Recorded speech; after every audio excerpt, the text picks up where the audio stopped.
Peter Russo is probably the most complicated and yet simplest character in House of Cards Season 1. Um, Most complicated because he does at times almost display something resembling a moral compass, and at others he just seems to be a hedonist who's only does that. It's vaguely implied that he had an abusive childhood, and his relationship with his mother kind of supports that. He comes from a very humble background, probably a working class or lower working class background, and I think it's Philadelphia, or I forget where. But he comes from an industrial center, which is largely consists of poor construction workers and poor factory workers. So Peter Russo was is kind of a humble boy who's come from the streets and risen to power. He was elected on a platform of keeping the shipyard in his district open, and which provides the majority of the jobs to the people surrounding him. However, he quickly fails at this as his power goes to his head. He's kind of a simple city boy who's now in a big in Washington D.C., and he has access to all the things he never could back home. All the alcohol he can drink, cocaine, heroin, prostitutes, etc. It's implied that he went to Thailand and had sex with a bunch of prostitutes there.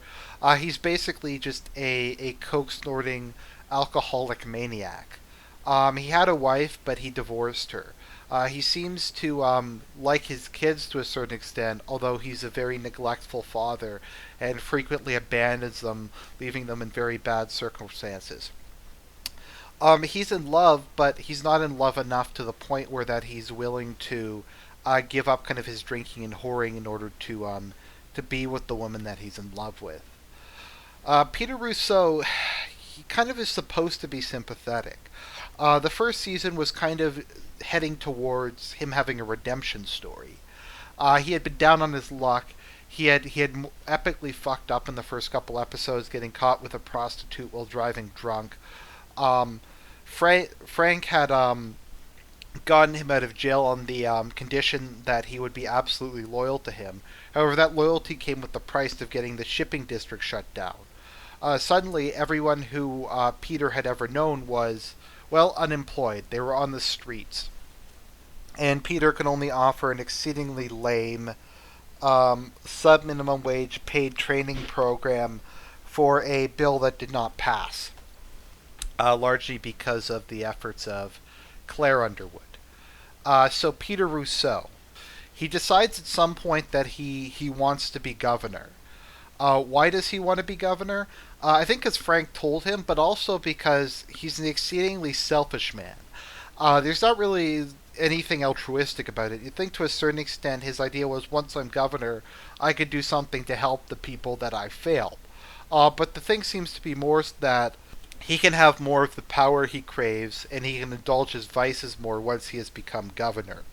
During this period, he's briefly sober, but he continues to, I don't know, he doesn't ever fully recover from it.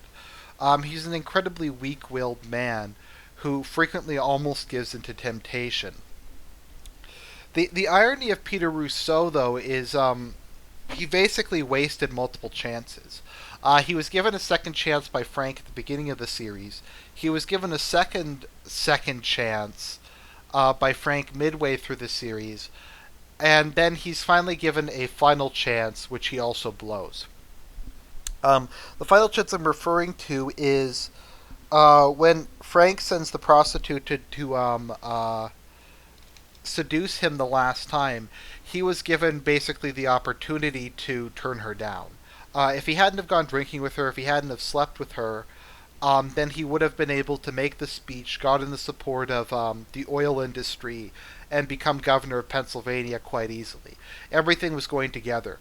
But Peter Rousseau is such a hedonistic man, such a man with no self-control, he couldn't even do that properly. Even his attempt to make things right was some kind of ill-conceived notion that came out of him running around in a drunken rage and was poorly done. After Frank stopped him, he continued to drink himself into a stupor, and ultimately left the way open for Frank to kill him. Peter Russo, I think, was set up that he was maybe going to be the series one redemption story. He was going to realize what a dick he was and mend his ways and try to become a better person. But I think part of like one of the major themes in House of Cards is there is no redemption. None of the people in this show are good people. None of these people are redeemable.